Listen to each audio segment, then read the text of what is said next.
Globalement, je pense qu'on n'aimerait pas voir nos petits frères ou nos petites sœurs se faire fister le rectum de cette manière.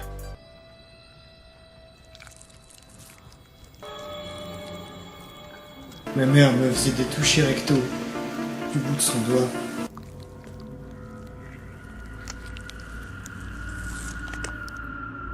Suce mes boules, merci. Espèce d'abruti fini à la pisse. Pour molester le visage de ton agresseur à grands coups de couille dans la gueule. Fils d'inceste.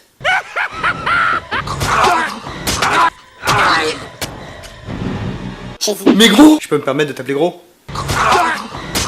Tes larmes de sperme coulent dans ma bouche.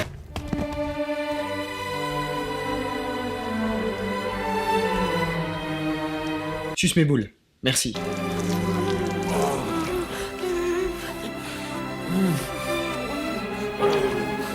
Comme une vulgaire pute en mal de client qui cherche à faire la meilleure pipe de sa vie à chaque fois, mais à force elle n'y arrive plus. Bande de suceurs de queue.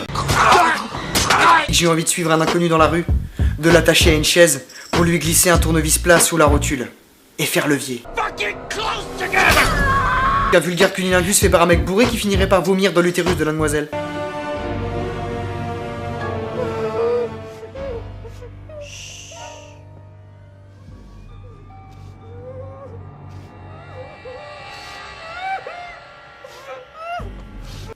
Comment peut-on diffuser de tels messages de haine, de violence, de sexisme en toute impunité sur la plateforme YouTube? Je vais vous parler du controversé Antox Colaboy, un jeune vidéaste entre guillemets critique. Il y a beaucoup de choses qui me choquent sur cette chaîne. Déjà, son langage totalement débridé, avec une sexualité complètement malsaine et perverse, qui réduit bien souvent la femme à un simple objet sexuel ou à une prostituée. A-t-il un gros problème dans son intimité, dans son rapport avec les femmes, dans la vraie vie? Ou, qui sait, un complexe, tout simplement? Antox Colaboy va même jusqu'à critiquer le physique d'un enfant, sans compter tous ces appels à la violence physique qu'il diffuse pratiquement dans toutes ses vidéos. A-t-il une grave frustration qu'il essaye tout simplement d'exorciser sur YouTube?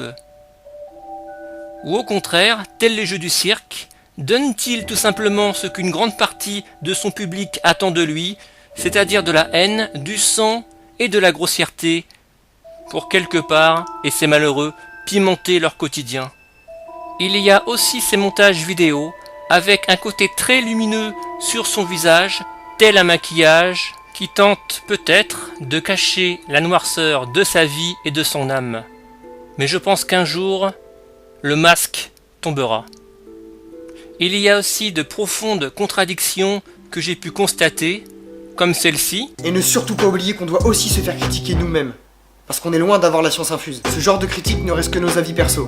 Et que si on se prétend ouvert d'esprit... Antox Colaboy vient de nous expliquer qu'on a le droit de se faire critiquer si on est ouvert d'esprit.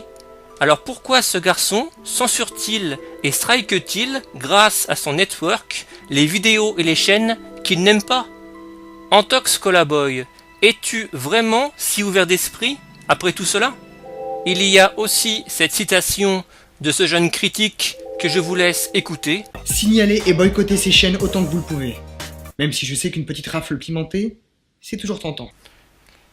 Antox Colaboy demande à sa communauté de signaler et de boycotter toutes les chaînes ou vidéos qu'il n'aime pas. On appelle cela littéralement de la délation.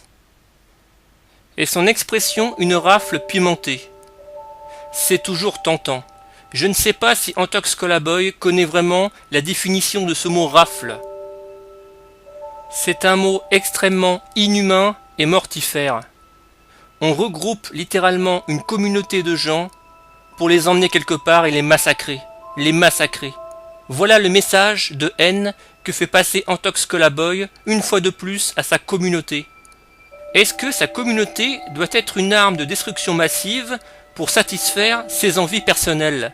Je pense que Cyril Superconnard aurait pu avoir cette pensée-là au sujet d'Antox Collaboy. Généralement, les gens qui étaient un peu comme ça quand ils pensent à la Seconde Guerre mondiale, on les appelait les collabos. Ouais, c'était des gros enculés. Ah bah toi, tu te serais bien entendu avec Vichy, hein, Pétain, tout ça. Ce jeune garçon Antox Collaboy est-il tout simplement un pantin sur YouTube qui est là pour amuser une certaine partie de la communauté avide de violence, de grossièreté et de sang? Ou au contraire, est-il un garçon qui a des sérieux problèmes psychiatriques et de comportement?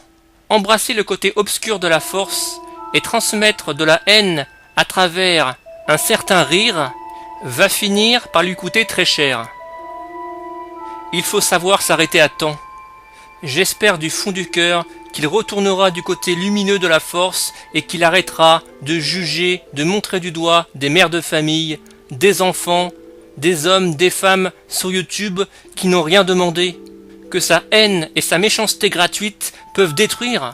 N'hésitez pas s'il vous plaît à laisser vos commentaires, vos likes, vos unlikes. Je vous remercie beaucoup et je vous dis à très bientôt pour une nouvelle vidéo. Que la force soit avec vous.